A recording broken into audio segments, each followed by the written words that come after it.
Fact number 1। दोस्तों, चीन की हाई स्पीड बुलेट बिना किसी कंपन के इतनी स्मूथ तरीके से चलती है कि अगर आप ट्रेन में एक सिक्के को खड़ा रखते हैं तो वह 348 किलोमीटर प्रति घंटे की गति पर भी गिरता नहीं है। Fact number 2। दोस्तों, डॉल्फिन को पानी के बाहर ऐसे बार बार कूदते हुए देखा जा सकता है। दरअसल डॉल्फिन ऐसा इसलिए करती है क्योंकि डॉल्फिन को पानी के बाहर हवा में से सांस लेने की आवश्यकता होती है और साथ ही ऐसे पानी के बाहर कूदने से उन्हें समुद्र में अपने रास्ते को जानने में अधिक दृश्यता मिलती है। Fact number 3। आबादी के हिसाब से भारत का सबसे बड़ा राज्य उत्तर प्रदेश न केवल भारत का सबसे बड़ा राज्य है बल्कि उत्तर प्रदेश की आबादी दुनिया के किसी भी देश के राज्य की आबादी से ज्यादा है। वर्ल्ड पॉपुलेशन रिव्यू के अनुसार 2023 में यूपी की आबादी 25 करोड़ से ज्यादा होने का अनुमान है। अगर उत्तर प्रदेश राज्य अलग से देश होता तो यह दुनिया का 5वां सबसे ज्यादा आबादी वाला देश होता। Fact number 4।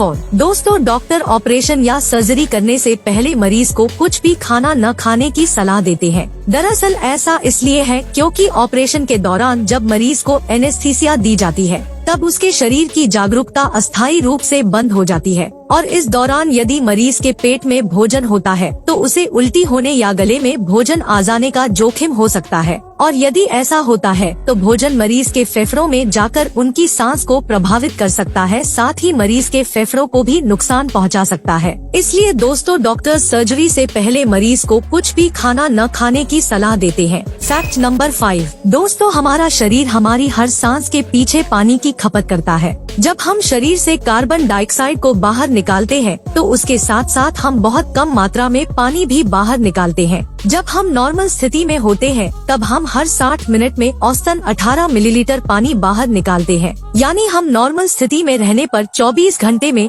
लगभग 432 मिलीलीटर से ज्यादा पानी सांस के पीछे खर्च करते हैं। Fact number 6। दोस्तों, जापान को एक विकसित और समृद्ध देश माना जाता है, लेकिन क्या आप जानते हैं कि जापान देश की जितनी जीडीपी है उसका 263% उसके ऊपर भारी भरकम कर्ज है। अब सवाल यह है कि इतना ज्यादा कर्ज होने के बावजूद भी जापान के लिए यह कर्ज बड़ी समस्या नहीं है। तो दोस्तों, इसके पीछे का मुख्य कारण यह है कि जापान किसी से कर्ज लेता है तो वह दूसरे देशों की करेंसी में नहीं लेता बल्कि उसका सारा कर्ज उसकी अपनी मुद्रा येन में लेता है। इसलिए जापान का सेंट्रल बैंक अंतर्राष्ट्रीय बाजार में गिरावट से कम प्रभावित होता है। साथ ही जापान अपने ही देश के निवेशकों से कम ब्याज दर से कर्ज लेता है, इसलिए उन्हें चुकाते वक्त भारी भरकम ब्याज के साथ पैसों को नहीं देना पड़ता। जापान के निवेशक भी जापान पर इतना ज्यादा कर्ज होने के बावजूद भी सरकार को अपने पैसे देते हैं क्योंकि जापान आज तक कभी भी डिफॉल्ट साबित नहीं हुआ। वह अपने निवेशकों को समय के साथ उनकी राशि को ब्याज के साथ चुका देता है।